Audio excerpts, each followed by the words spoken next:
Siguiendo con el diseño experimental, vamos a ver el modelo estadístico.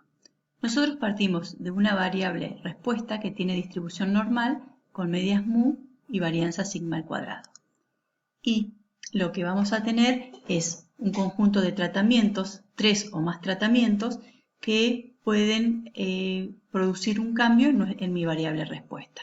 Es decir, nosotros partimos de la hipótesis que las medias de los tratamientos son iguales a la media general, es decir, que no hay un efecto de tratamiento, o la hipótesis alternativa que alguna de esta igualdad no se cumple. Nosotros podríamos ir tomando medias de 2 en 2 y hacer pruebas de diferencia de medias, pero cada una de esas pruebas de diferencia de medias tiene un error asociado, y cuando unimos todas las pruebas de diferencia de medias, este error será muy grande. Por lo tanto, tenemos que crear una nueva manera para probar esta hipótesis. Para ello vamos a incluir el modelo estadístico. Un modelo estadístico es una representación de la variable respuesta según algunos parámetros que vamos a ver. En general, nosotros tenemos que la variable respuesta es igual a la media general de la variable respuesta más alfa i, que va a representar el efecto de uno de los tratamientos, más un error experimental, más un epsilon y j, que es una variable aleatoria con distribución normal, con esperanza 0 y varianza sigma al cuadrado. Entonces, si existe un efecto de tratamiento, este alfa i va a tomar algún valor, mientras que si no existen efectos de estos tratamientos, estos alfa i van a ser iguales a 0. Para entender un poquito, imaginemos que tenemos 4 tratamientos, entonces que queremos comparar 4 medias. Si la hipótesis nula es verdadera, no existe efecto de tratamientos, estas medias van a ser igual a una media general, y la variable respuesta va a tener este comportamiento como una curva normal centrada en mu. Imaginemos que existe efecto ahora del tratamiento 1, por lo tanto, la variable respuesta medida en el tratamiento 1 ya no va a estar centrada en mu, sino que va a estar centrada en mu sub 1. Y lo que vemos es que la media tuvo un corrimiento. Ese corrimiento es lo que nosotros llamamos alfa 1. Entonces, en particular, mu sub 1 va a ser igual a la media más el efecto producido por el tratamiento. Entonces, si consideramos el modelo I igual a mu más alfa I más epsilon, y suponemos que todas las medias son iguales, y trabajando con el modelo, la hipótesis quedaría planteada como que la hipótesis nula alfa I es igual a 0 para todo I, mientras que si la hipótesis nula no es verdadera y si la hipótesis alternativa alfa I es igual a distinto de 0 para algún I, lo que vamos a tener es lo siguiente. Por ejemplo, algunas de las medias son distintas. En este caso nosotros vemos que mu sub 1 es igual a mu sub 2, están centradas las dos en un mismo lugar, mientras que mu sub 4 y mu sub 3 son distintas. O puede pasar que todas las medias sean distintas, por lo tanto la variable respuesta para cada uno de estos tratamientos tiene un comportamiento normal pero con una media diferente.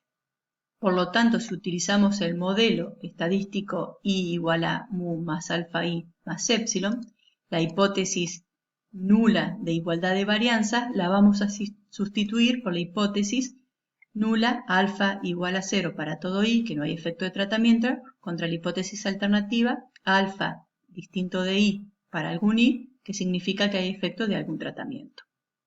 Para estudiar estas hipótesis vamos a explicar el análisis de la varianza. El análisis de la varianza fue propuesto por Ronald Fisher, un gran matemático y biólogo británico que fue propulsor en toda la parte de diseño de experimentos. El análisis de la varianza, conocido como ANOVA, es esencialmente un procedimiento aritmético que descompone una suma total de cuadrados en componentes asociados a fuentes de variaciones conocidas. Lo que hizo Fisher fue descomponer la varianza de los datos para estudiar la diferencia o la igualdad de sus medias.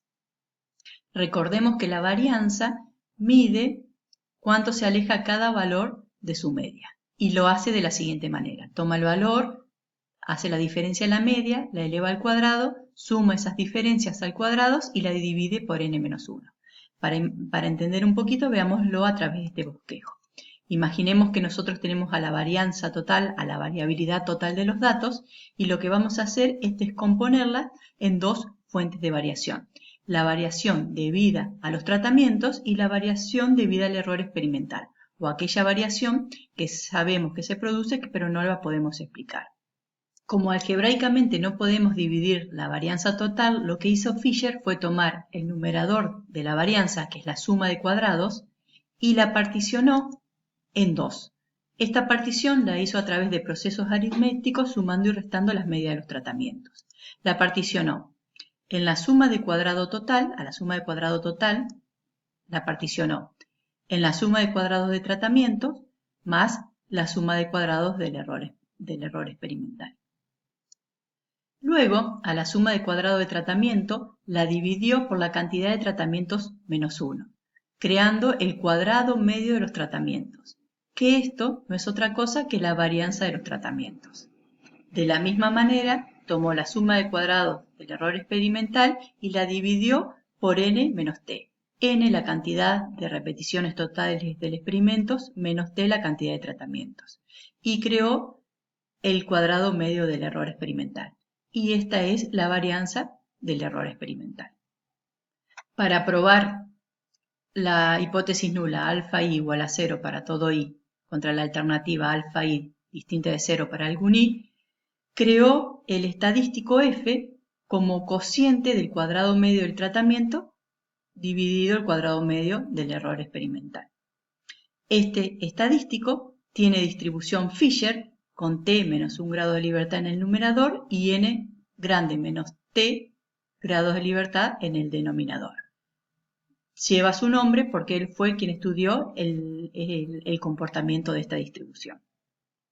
Para poder darle valores a este estadístico, nosotros necesitamos datos. Y la manera mejor de presentar esta información es a través de una tabla, donde nosotros en cada columna vamos a poner los tratamientos. Por ejemplo, el tratamiento 1 está formado por n repeticiones. A cada tratamiento le vamos a sacar su media y su varianza. Y en función de esto vamos a crear una tabla que se llama tabla de análisis de la varianza. A su vez, con todos los datos, vamos a sacar la media general de los datos. La tabla de análisis de la varianza es la que se presenta a continuación. La tabla de análisis de varianza o ANOVA está compuesta por las siguientes columnas. La primera columna identifica la fuente de variación. FB es fuente de variación.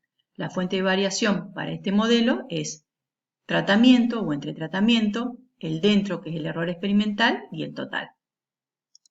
Nosotros tenemos luego una columna que se llama suma de cuadrados. SC es suma de cuadrados. Estas sumas de cuadrados representan la partición que había hecho Fisher. La suma de cuadrado total, que es la última que aparece, es igual a la suma de cuadrado de tratamiento más la suma de cuadrado del error o del dentro. La siguiente columna, GL, corresponde a los grados de libertad. Siempre tenemos que para los tratamientos los grados de libertad van a ser T-1.